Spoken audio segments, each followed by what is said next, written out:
Je suis Mohamed Beyo, directeur artistique du FICAM, organisé par la Fondation Aïcha en partenariat avec l'Institut français du Maroc, site de Meknes. En fait, il y a plein de gens qui me soutiennent pendant ce festival-là. Donc je vais dessiner vite fait mon ami Alexis Huneau. Alors, c'est quelqu'un, en fait, il symbolise toute l'amitié que des gens témoignent à ce FICAM depuis ses débuts.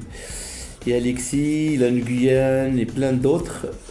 Et donc Alexis, le modérateur de toutes les masterclass, les thés à la menthe, les work in progress notamment. Et donc il vient quasiment tous les ans, on est obligé de l'inviter aussi. Voilà, donc je vais dessiner Alexis. C'était magnifique.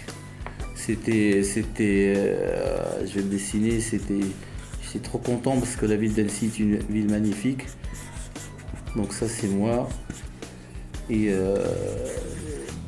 la ville est magnifique, le festival est magnifique. En fait, j'étais le premier Marocain à être jury pour le festival d'Annecy. Et c'était juste une expérience incroyable, quoi. Donc j'en remercie encore l'équipe du festival, Marcel Jean notamment, et puis Patrick Evenot et toute l'équipe du festival d'Annecy. Donc le festival d'Annecy, c'est les montagnes et puis c'est le lac, le magnifique lac d'Annecy. Même si quand on fait le festival d'Annecy, on n'a pas forcément le temps d'aller se baigner dans le lac, mais voilà, c'était une expérience incroyable. Donc c'est un honneur et un privilège. Oui. Moi, je dessinerais plutôt des étudiants heureux, quoi, parce que des étudiants marocains qui viennent au FICAM, notamment avec leur sac à dos, ceux qui font le voyage en bus depuis Ouarzazate, depuis Marrakech, et qui ont la banane, qui sont ravis d'être là et qui partent heureux aussi avec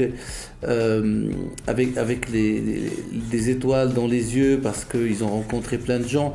Donc ça, c'est vraiment cette jeunesse marocaine que moi que je retiens, parce que c'est l'image du festival et c'est l'image de ce pays aussi.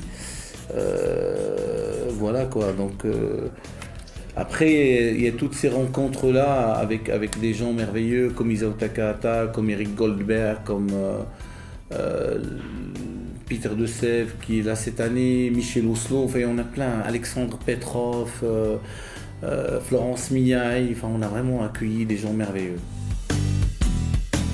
Mais Meknes est une terre de cinéphilie. C'est une ville que j'aime beaucoup. J'aime beaucoup notamment la Médina, mais j'aime beaucoup Hamriya en fait, le centre-ville de Meknes, parce que voilà, il y a des magnifiques salles de cinéma des années 20, 30, notamment le cinéma caméra.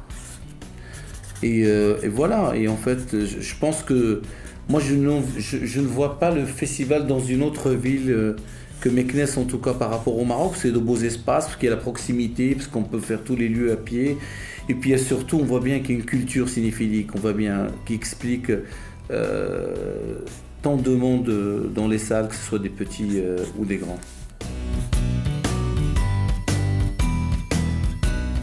Moi, je dirais un conseil, c'est regarder des films et lire. C'est un conseil de vieux, mais il faut regarder des films, il faut lire aussi, il faut se nourrir. On ne peut pas créer du néant en fait, c'est-à-dire on ne peut pas se lancer dans le cinéma, dans l'écriture en film d'animation si on n'a pas un background. Et ça c'est super important. Et c'est pour ça qu'on les incite à aller aux masterclass, aux projections, etc. C'est pour qu'ils puissent se nourrir.